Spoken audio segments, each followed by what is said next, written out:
Jai tuku na pa jan biyo no to hello ma'am okay kamay pala ma'am no ngaya pala muna kalito ma'am kasi ina ujik lay inform siya actually teno ne ba Annapurna Ghat ki bridge bata ke nasi Mahalaya numit ni atau Mahalaya numit nasi Annapurna Ghat kami camp ke liye beto ma'am jangan nasi atau ini jangan lagi atau ma'am video se udini mang dai channel je karam dan download chakni pota request jadi channel je subscribe dan kamu atau mana kalau bela kerja itu mo kau bisa no atau pada ma'am atau jangan nasi Annapurna Ghat kami ni camp ke liye beto nasi Mahalaya numit nasi अरे ma'am जंगल लगेगा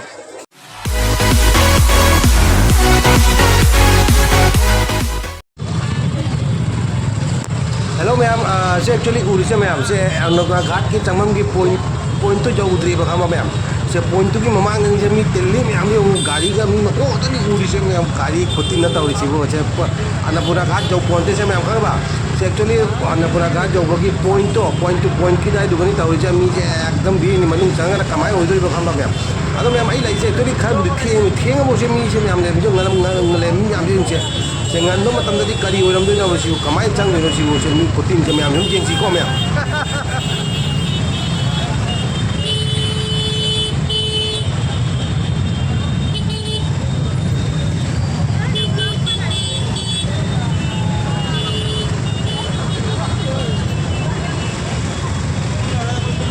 Loi deh, ni makok macam ni, orang tu macam.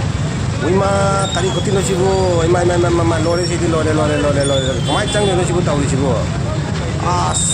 Loi deh, ni macam je makok, antara ni tahu nasi. Kali nasi bu, mai pema,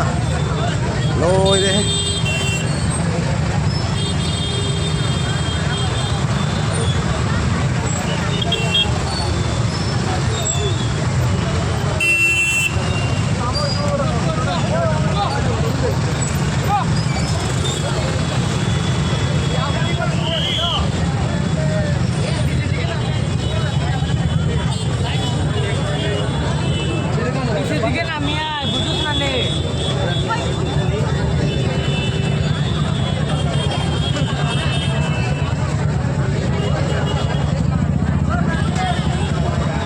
Sibu suka kami sih yuk kata ini nopo lain juta ori, mi macam ni yuk kari nopo tahu ibu kari nopo.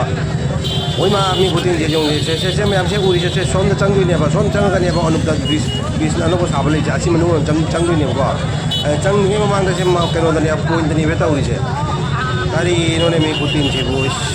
loi deh. Jadi pada macam ai menu huntan tahu cang ni ko. Yang cang je jeng ni nasi, atau macam yang jong se ai huntan tahu cang ni. Ni lore kali no hai tu ya bang kan kita uji mi ngata ni tahu ni mi ngata Mahalaya numit ni ko aja ma'am se Mahalaya numit se Annapurna Ghat ki manung sangi tam na tahu na bridge manung om da sangi se Annapurna Ghat ki ma kan ko ki point chamang mi dai du kan tahu se mi ngata ni tahu je kari no ni ajeng bai ka ju tahu lai ye kari no ni mi ma ko ngata ni tahu si ko sini siapa yang Insan Mahalaya itu Mahalaya ni ngata ni tahu ni kari no tahu ni sih nyamai kai no hai bom khang ne tahu ni sih tu memang jangan sih ko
ma'am से गानी आयु कसुम जो लाइते ma'am खरा मना थोई खरा मना चंगे खबा थोक थोई चांगजु चांगी मी से दी तीन बदी लेफ्टे जे उसे मैम जो उबीर सिनी मी मको कतनी ताउरी से आशिकाबु ब्रिज से उजबा जाउद्री बा ब्रिज जाउदम खरा वाटले बा को से मैम से आइवंतागी मखोगी माला नुमित की आइवंतागी व्यू निको मैम से मी खुतिन से अन्नपूर्णा घाट की सिलचे अन्नपूर्णा घाट की निको से आसिगम को सोदरघाट की आना तिनरा मी तो उजिक सोदरघाट सु तिल्ली तिन्ने बते दो उजिक सिगसु नौना ब्रिज से सारबनिना को आसिगसु मी से पता तिल्ले बको सोदरघाट सु तिल्ली आसिगसु मैम उगिरी सिनी मी खुतिन से अदो सोदरघाट सु तिल्ली मी हाना से सी ब्रिज से सादिगे मांगना सोदरघाट ओइना मी से पता तिलमिने बको उजिकती से ब्रिज मु सारगा मी से खतंग खाइदोक नगरे बा अदो सोदरघाट सु सेम सुमाय तिल्ली सुमायना सु तिल्ली ने बको आसिनी मैम से जो आदने ब्रिज उरी से मैम जो खरा ब्रिज उरी से आसिगने बा से मी से आसिम लई जे उजु तुम जे मैम मी ngतनी लई से जे थोलक खरा चांगबा खरा दो आई जे ब्रिज ओलके उंदु ब्रिज के जो जे मी ngतनी उरी जे उजु तनी नो सिबु तौरी जे मी ngतनी ने अगर मैम आई सुम जंगल के को मैम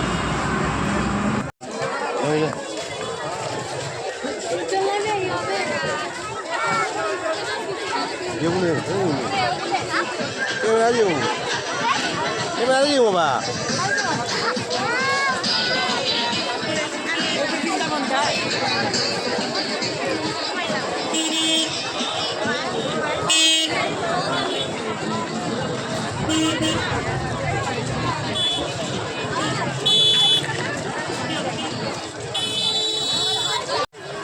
मैं अब जो ब्रिज में तक नहीं को ब्रिज में तक तमी ब्रिज में तक ही मी मी नहीं है मैं हम आके ये ब्रिज में ले हम ब्रिज में तक जो आराम इसका हम हाई तो है चाना पुना घाट की ब्रिज में तक नहीं को अनो वो साब ब्रिज तो नहीं आदि में तक नहीं हो जी कई से एट प्रेजेंट अदो मैं हम मी ब्रिज में अगर लिखा रहे अदो ये सिको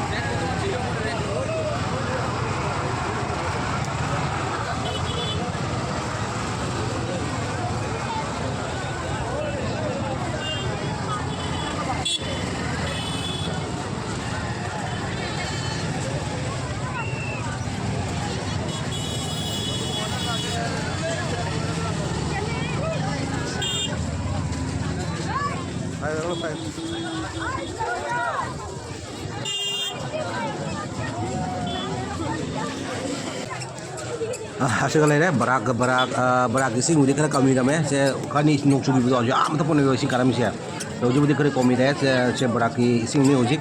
kok asi matak tani apa bris saya berak matak tani bris saya ado mayam saya pura mayai jadi ini gile pis ya ado mayai saya semua angli cala roy ya asung kumthar roy ya itu hingang ya jauh pelina itu tam tahu laga kumthar ani halani ado jadi mayai baru hak cala ga kau अदो जो सुम मखाम दम कुमथरानी को actually मथक्सी गदी मी से तीन बखरा वाले मरमदी मथक्सी जामन नुसा साई अदुना मी से लोन मखादा अखोई खतंग अरुम मदु नेबे लेजे को अदुनी मैम अदो सिनी दिस मथक्की अदो मैम गाजुने को मैम जाम नुवाइतब थोदोमना जुबिन गर्ग लेखिदबदो अदुगी दमकता मैमना अचुगी जुबिन गर्ग की चारों फोटो थेलगा मनाक्ता बगी मैमना श्रद्धांजलि पीबगी कोई श्रद्धांजलि पीबगी असिगा लेरमे अदो मैम नुनी नुवाइते जुबिन गर्ग लेतबसे अदुना मैम लेरक नुवाइ लेफना लेबो ओइसनु हैना हिजरी सोगी मनाक्ता को असिनी तै करिगे हाइबो गंगनी अति करिगे हाइनि को मैम अदि नुनी नुवाइते जुबिन गर्ग लेतबसे मैम है तम तम तौना कुमथारे अखोई मखादगी ब्रिजदगी मखा कुमथारे हल्लागे तौरी मतम थेंगले अदो मैम तम तम तौना मीसु लोइना हनारे मीसु कोमीरे हुजिक मतम थेंगला अबिना सो नंबर ब्रिज मतकजो कोई पुलिस सीआरपी नाचु अखोई तानबा हौरे मतलब कि से लेबा से गाड़ीसु जामनिना गाड़ीसु जिचेना रानी अदुना मी मैम से अखोई मेम चाना बाइना हाइना तानबा हौरे अदुना मथकजु मी वाना हौरे कुमना रे लोइना अदो अखोई हल्लानी हानगे तौरी अदो मैम तम तम तौना कुमथारे आई इचन पिगा अदो मैम असिनी ngasi asini mohalagi koi anapuna gata tinli base anapuna gata mohala numita mi timbe kutin gi mong sa asini ma'am अदो चाहि कुनि गिजु असमाय तिलिनी असिगते सुनते ओगे सदरगात की बिस्ता जुमी तिलिनी को मैम asini अदो मैम वीडियो चु लोदरे अदो वीडियो से होजि को करामने एगी चैनल से सब्सक्राइब तो भी मी जाउ योता प्लीज एगी चैनल से सब्सक्राइब अंत तो बिरमु अदो सब्सक्राइब तो लेगा मना तो लेगा बेल आइकन क्लिक तो काउनु को अदो मैम असी वीडियो न कनाम एगी पेज से जबिरगना को एगी फेसबुक पेज अदि जो फॉलो अंतंग तो बिरमु मैम काउबी गनो अदो फरे मैम अदो आई जो तम तम जुम हलानी अदो मैम असिनी मेन रोड जवक्तरे अदो मैम नुवायदी वीडियो से नुवायदी मैम शेयर में तौर मैम जगह जानी मैम लाइक अमतनी पीबीरको मैम मैम लाइक पीबीरक पाइसे अखोई वीडियो सेमी अखोइसे नुवाइबो फावोबको अतैसु वीडियो सेमी पोई लाइक लादी अदो मैम चांदीना वीडियो नुवाइदि लाइक अमतंग पीबीरो लाइक अम फंबगा याम नुवाइदि अखोइदि वीडियो से वा समझबो कौबनिनाको अदुनी मैम कई आइने अतै तो फरे मतंग सिदा इसुम लोसलागे वीडियो से मोहलागी वीडियो से मोहलागी वीडियो से अदो फंगना से एगी एकम अनोबो वीडियो नको मैम असे हुजिक एपीने लिलामेन जौरे मेन रोड जौरे हुजिक ए जुम हलानी को मैम फरे काइना सिको मैम असे वीडियो सिगी होइना काइना सि फंगना से कम मथंगी अनोबो वीडियो नको मैम शॉर्ट तदी अनो शॉर्ट मैम लाकनी को मैम काउनु सब्सक्राइब तौबा